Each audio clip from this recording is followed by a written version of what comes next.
So, welcome to this episode of Courage to Listen podcast. I'm Tracey-Jane Hughes, and the Courage to Listen podcast is all about awakening inner wisdom and learning from other people that the magic happens when you follow your heart. And today I'm with Claire Thompson, an adventurer and creator of space for those looking for more, is what it says on your LinkedIn profile, Claire. And we've known each other for a few years, and I just love that adventurous nature, and you just being upfront that you're an adventurer of life. I am indeed. I just think I've got to the point in my life where there is no fear. There can be no fear because there's too much to learn. There's so many places to go and things to do. I can no longer hold myself back by saying I can't do that or I'm scared of. Those words just are no longer in my vocabulary. It's step forward, see what happens. If it doesn't work, you can always go back a bit, can't you? Yeah, no, that's true. And I mean, you've created some massive change in your life these last few years. Yeah. And for me,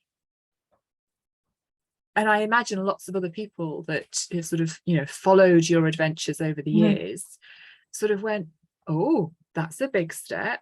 That's courageous. She's got to be really brave to do that. Probably first of all, just talk me through a little bit about, what you've done, and then we'll go back and go almost like, what was the step? What happened to get you there?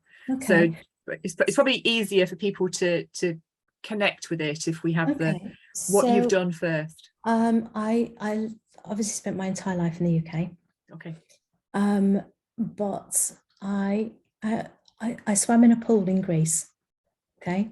So I had a year of traveling pre-COVID, and I swam in a beautiful pool every single morning in Greece by myself, nobody else around.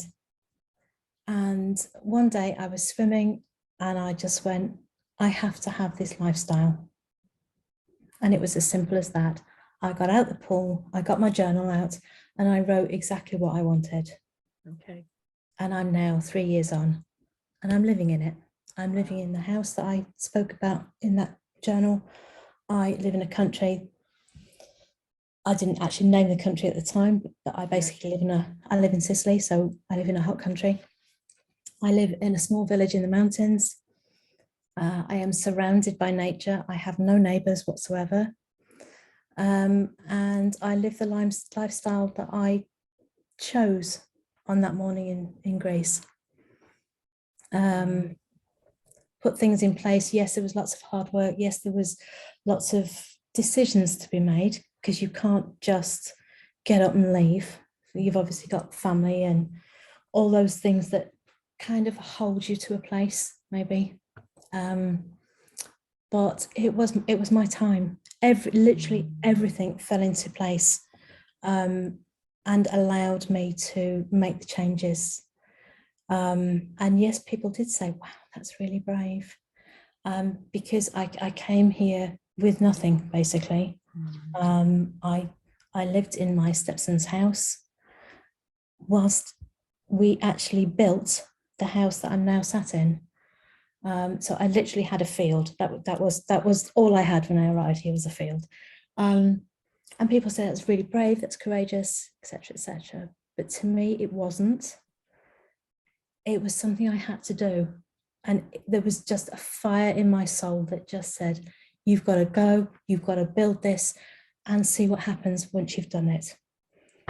So there was no courage, there was no bravery from me. Yeah, I understand. I think you only think it's brave when you're thinking, I wish I was doing something like it.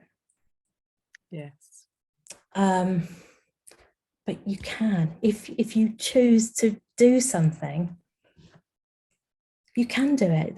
There's absolutely nothing to stop you. Yes, you'll always find reasons. There will be this excuse, I can't do this family, this friends, this job, there's no money. All of those things absolutely are stepping stones. They're not barriers. They're only barriers when you make them barriers. Yeah. So I uprooted myself, and I took some risks financially as well as everything else. Do I regret it? Not 1 minute. Not 1 minute. But yeah, I think, is it brave? Is it brave to just pick your life up and put it somewhere else? Or is it something in your very makeup that you just think, no, I've got to do this for me. This is my time. This is what I've got to do to make myself complete, to make myself happy, to make myself content, at peace with the world as well as me. I don't know. There could be a million reasons. Yeah. So some people would say, you're brave being yourself, because you've just talked about you had to do it for you. Yeah. And there may be some people that say, you're being really brave being yourself. That's really difficult for me, because I am just being myself for the first time in my 57 years. I am being myself. People take me as I am. I don't have any airs or graces. I don't use fancy words. I don't do marketing speak, none of that. What you see is what you get. And you either like it or you don't. And that's okay. I'm comfortable enough with myself to go, that's okay. You don't need to love everybody. You don't need to like everybody. I guess it is brave being yourself, because you're opening yourself to all sorts of hurt or people's comments or anything like that, really. But if you're really being yourself, those things don't matter. Yeah. They really don't matter. Because I am living the life I've always wanted to live. And there's no pressure, there's no stress.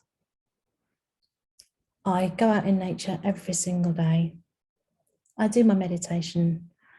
I take myself off for walks. I talk to my vegetables that I grow. It's a lot of people might say that I'm a little bit mad, but that's probably right too, and it's okay. I think a lot of people are brave and courageous in different ways in their lives. This is just mine. This is just my version of it. But going back to the word adventurous, I do like to be an adventurer. I like to try new things. I like to see what happens to me when I try them. Yes. There's always lessons to be learned, isn't there? Yeah. And I think that's quite exciting to see in yourself, and you go, oh yeah, that didn't work. Like that. Or you just go, wow, I did learn something from that. I am nauseatingly positive about life, but you do have to find the positives, even in something that's been a complete and total disaster. Yes. There's a lesson to be learned in there, like don't do it again. It doesn't matter what the lesson is, it's finding it. So but I think anybody can do that. And yes, it is brave, because facing yourself is probably the hardest thing anybody does, to actually sit there and go, I don't like that bit, I don't like that bit, but actually that's good and I'm comfortable there. And that's where you start, is with the comfortable bit. And when you get to know this comfortable side of yourself, then you can start stretching yourself to do something else.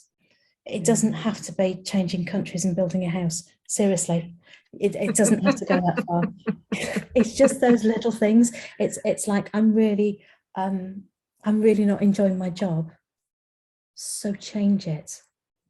Oh, I can't do that because, well, actually, yes, you can. Yes, you can. There's absolutely nobody stopping you except yourself. So find something that makes you go, okay, today I'll make this plan, I'll do this step. And suddenly you find that you've changed your jobs and you've been there 6 months and you didn't even realize it. You know, it's just beginning. If you can find a way to begin, then you're halfway there, really, in my opinion. Yeah. But yeah, and it's really, really fascinating, Claire, because I've known you for a few years, I know that you've learned to listen to yourself more deeply, and you know, you've taken lots of steps along the way. And some have been, you know, easy steps, some have been more difficult steps. And for me, looking in, you know, you've found the courage to listen to yourself, to make those changes. Yes. But we both know that it's not always easy. No, absolutely not. Make those absolutely changes. Not. So for you, this is a question I ask a lot of people, is for you, what comes first? Is it the courage first, or is it the listening first? Did something happen that made you listen? Many years ago, yes.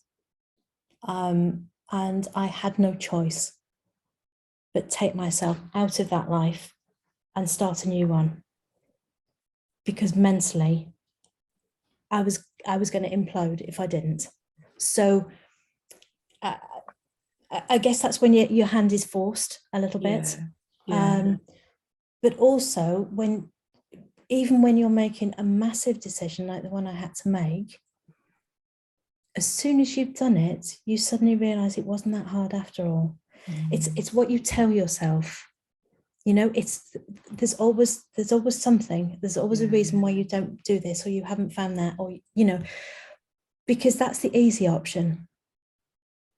But once you've made that massive decision of, I need to change my life, and that's a big sentence to say to yourself.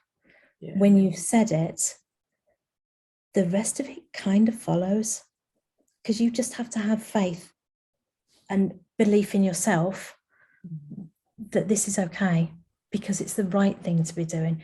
If it's the wrong thing to be doing, you'll always know about it, because it will never happen.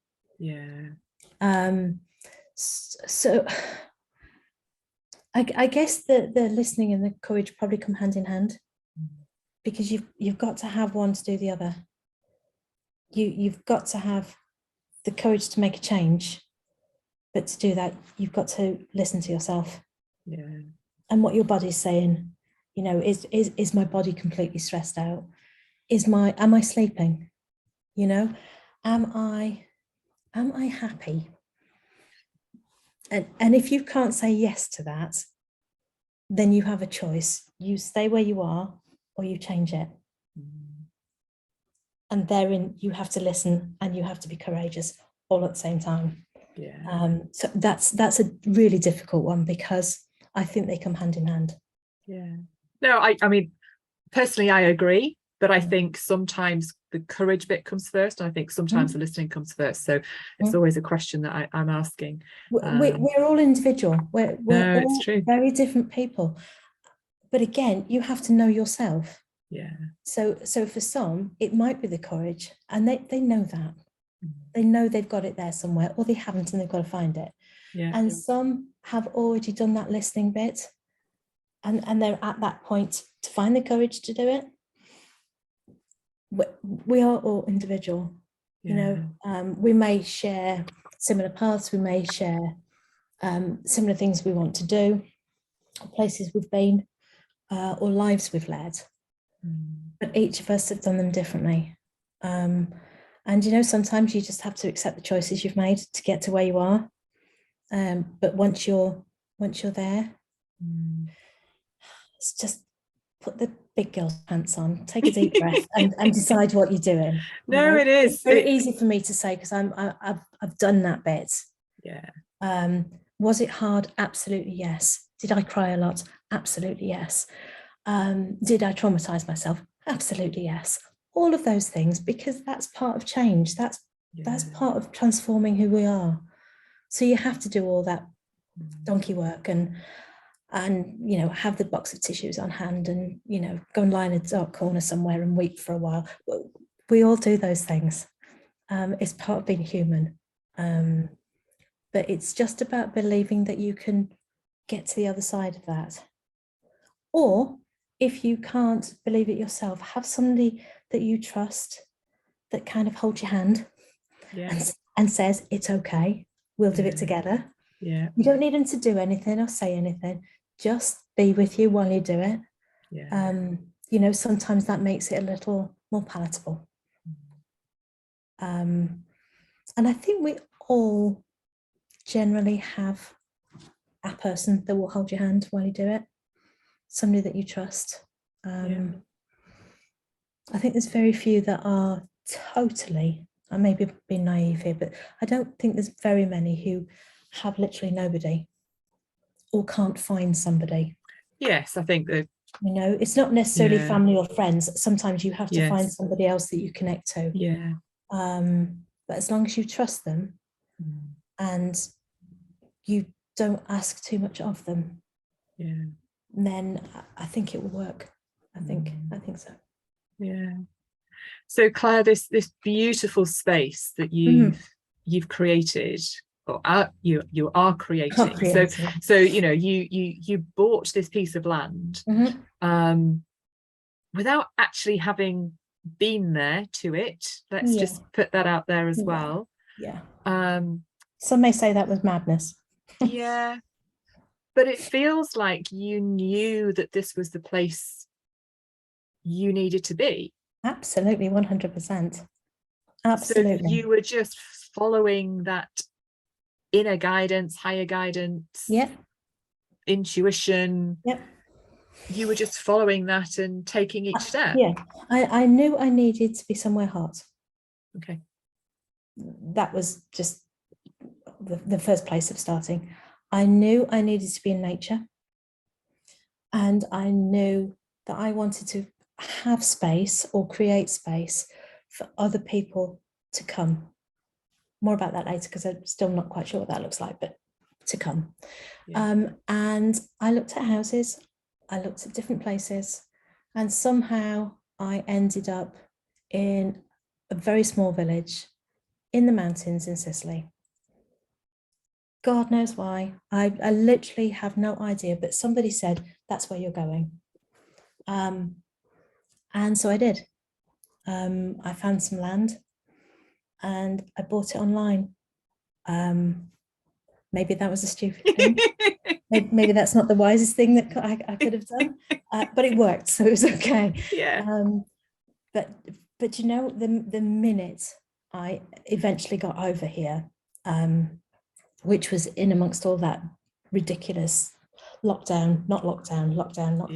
I took a gap and I left the UK just because I had to do it before Brexit. Of course, so I had till the 31st of December to do it. So it was one of those now or never moments. So I left. And I stood on this land and I took a deep breath, and it was the longest, deepest breath I've probably ever taken in my life, because it was like, thank goodness for that. It's all okay. And this is mine. And I literally just had a field. It's quite hilly. So where I'm looking right out of the window here is the top of my land, which is like way up there. And it is just a ridiculous hill. But this half of it is a little better, and it's got some olive trees on it. And the rest of it literally was just grass. There was nothing else. But now it's got a house on it. It's got an eco house being built for guests to come and stay. I put in just about 200 trees, I think. So that's olive trees, pears, apples, citrus, pomegranate, you name it, is there. I've got wine grapes in for the first time this year, and I got some grapes, which was really quite exciting. Not enough to make any wine. Hopefully that's next year. And the rest of it is just seasonal vegetables. So that's what I feed myself with. You know, so I live off the land. I do have to go into town and get basics, obviously, and the most delicious bread and cakes, I have to say. Waistline's gone. But you know, this is my space. Yeah. This is my land, with my lizards, with my ants that ate all my grass seed. That's another story. It's mine, and it's home. And I can probably say this is the first time I've ever called somewhere home. Okay. So I know it's right. Yeah. I've lived in lots of places, many places, but this is home. Wow. And it doesn't matter where I go in the future, this Yeah. will always be home. Yeah. And I don't know why. I just know it is. It's just a feeling right the way through me that says this is the place I'm meant to be and create stuff. And that's what I've started to do slowly. Everything happens slowly in Sicily, by the way. It's nothing, absolutely nothing rushed. If you think you're going to get anything done quickly, don't come to Sicily. Because it's always tomorrow. There's always time tomorrow to do it. And that's kind of how it's working out here. I've got a space for holistic treatments that people come into, and that's taking shape beautifully. I've got an eco house that's taking shape beautifully, and the rest will come. Yeah. There's no rush. I'm here now. That was the important thing, Yes. was actually getting here and making a home, and that is now done. And you've been there for 2 years now, haven't you? 2 years this weekend, yeah. Yeah, no, that's absolutely fabulous. And it feels like you're listening to nature, you're listening to the seasons. Absolutely. The seasons are odd because I've obviously spent all my life in the UK, and they're very defined seasons. Yes. My seasons here are more colour related. Okay. So don't ask me what season I'm in. I just know what colour it is.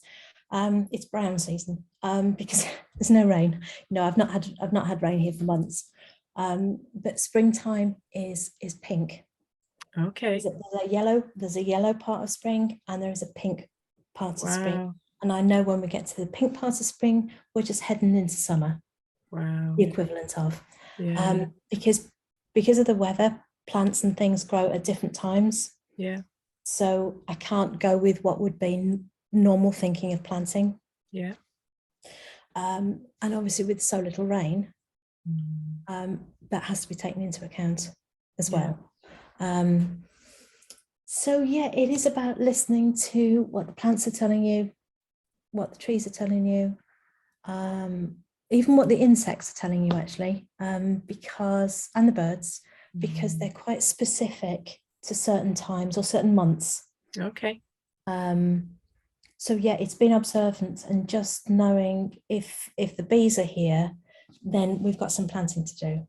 You know, I know it probably sounds a bit silly, but that's kind of the easiest way to work, rather than thinking, oh, it's Tuesday, so I'll plant something this week, or it's September, I'll plant something this week. That's kind of how it works, but not fully.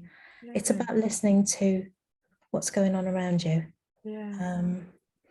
We'll maybe have to explore that in a future conversation, Claire, because that sounds absolutely fascinating, and something that sometimes we're not trained. We're trained to do this and this and this, whereas actually what you're doing is allowing yourself. You've allowed yourself to be drawn to this place, and you're allowing yourself to listen to the space that you're in. Absolutely. I think we spend our entire lives. I'm speaking from the UK perspective. Yes.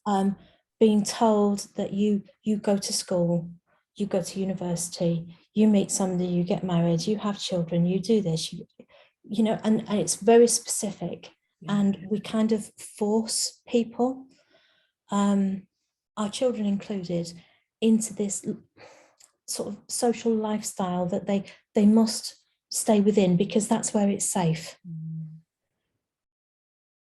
But it's kind of not. That probably opens up a whole another debate. Yes. it's kind of, we'll come back to that one another time. It's not a good place to be. Whereas this, I have learned to, I just for knowledge, I never grew anything in my life. Oh, okay. So this is a huge learning. Totally new then. I literally plant something and just sing to it. I dance around it a bit and just hope it's going to grow, because I'm learning as I go along. I literally have planted stuff and gone, please just grow, please. And some of it has. Yeah. And I've got, the most amazing crops of tomatoes to make passata. Beautiful. And cabbages, not so good, because they just grew, looked at me and went, we're not doing this, and died. So because I planted them at the wrong time, I didn't do enough watering. Yeah. All those things. But that's the fun bit, is if something doesn't work, I just try something else. Yeah. I think about it. I listen to the environment and go, okay, I should have done more water, less water. I should have put you on a bank rather than on the lower ground, or, whatever. Yeah. It makes you think and listen to what something else needs. So what do those vegetables need? What does that tree need? Clearly not what I've given, because it's dead. Yes. So you do have to go, all right, just strike that one off. That really didn't work. But other things, you plant them and you water them, and just like people, you feed them, you talk to them, you nurture them, you treat them like your children, and suddenly you're cooking it in the kitchen. Yeah. Which is just the most beautiful thing ever. I didn't think I'd ever get excited about growing vegetables, but yeah, you can tell I can. And but it is just the same as people. Yeah. So sometimes they grow beautifully and easily, and sometimes they just don't, and they struggle. So you need to help them plant them out, plant themselves somewhere else, or find a different person to take care of them, or it's no different. Yeah. It's no different, but it's really, when you take time to sit back and observe it, it's really quite beautiful. And I think that's what keeps me going, is the fact that every day I wake up and go, wow, what's coming today? And I wouldn't swap that for all the tea in China. Yeah. Yes, I'm sorry to say, you do get bored of looking at the sun after a while.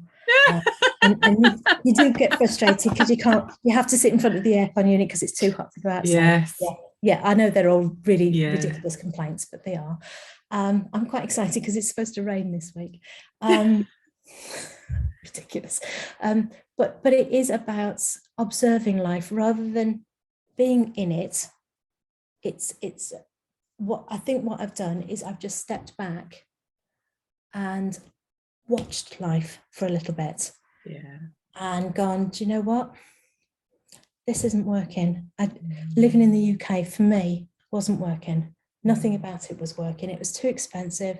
It was too exhausting. I was too stressed. So sit back. I took a year to look at how I was living and made changes accordingly. It really wasn't more complicated than that. Yeah. And you do have to sometimes just sit back and observe yourself and your lifestyle. And then just make a choice. Do I want it to continue this way? Or back to the courage, am I brave enough to make a change? And it doesn't have to be, I'm just going to pack my entire house up and move to another country. It's really not necessary. But it's the small changes. It's those little things. Sometimes it's just mindset. I've spent a week being really down. Why have I done that? Because this has happened and that's happened, and it's all very negative. And it's flipping that and trying to find the positive out of the week, and take your vision off the negative stuff. So it's a lot of sitting back and thinking, living here. And I'm really, really lucky in that I've got the time and space to do it.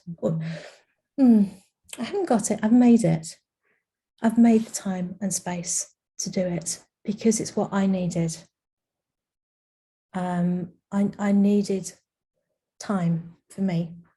I needed nature for me. And some can call me selfish. But you know, my kids are functioning very well without me. Thank you very much. They've both got really good careers and they're happy in the UK. But this is about what I'm contributing, not just to my life, but to this town. You know, I make sure that I interact every day with somebody in town, and try and feed back in something that I can offer them, because they literally opened their arms and went, "Come on in." So it's about giving back to them, whether that's, I don't know, rubbish is quite an issue out here. Okay. So it may be just tidying up the area that I live in. Yeah. To make sure that it's clean and tidy, and so that when people come, they don't remember the litter. They remember the trees or the people or the coffee or the, you know, whatever. But it's about being part of that community. So you can do really small stuff, but to somebody else it's quite big, and sometimes to yourself it's life-changing. So yeah, it's it is a big thing to do, to make any changes and be courageous and step out of what has always been, just to try something different. Yeah, it takes courage, but it doesn't feel like that when you're doing it. If it's right, it doesn't feel like that. It's just beautiful. It's a beautiful thing to observe, and it's a beautiful thing to actually be part of. Thank you so much, Claire, for sharing. You're welcome. So if people wanted to find out more about the eco house that they can stay in, or you know, where to connect with you, how can they do that? They can do that on my website, and I'd love to tell you what the name is, but right this second it's probably slipped out of my mind. No, it's not. It's I'll probably have to get you to write it down, because it's actually Mozzafiato Sicilia. Yes, I will make sure that's added to all the links. So the land here is called Mozzafiato. That's what we named it, because Mozzafiato in English translates to breathtaking. Wow. So that's I why love it's called that. So yeah, my healing space and my retreats is called Guarishimi, and that basically, in translated back to English, means heal me. So you know, Italians have some nice words. So yeah, I'll write it down for you. Yes, no, we'll make sure we've got those. So the links will be, you know, above, separate, beyond, and you know, so Claire Thompson, you know, it's been a real privilege to listen to your story about having the courage to listen to that voice when you were swimming in that pool, and the changes that you've made since then, in the 3 years since you heard that. So thank you so much. You're welcome, and thank you for having me. And if I can say one thing to anybody out there, if they want to make a change, just begin. Just think about it. Just a small little change, and you can be somewhere else quite soon. Thanks, Claire. You're welcome. Speak to you soon. Bye.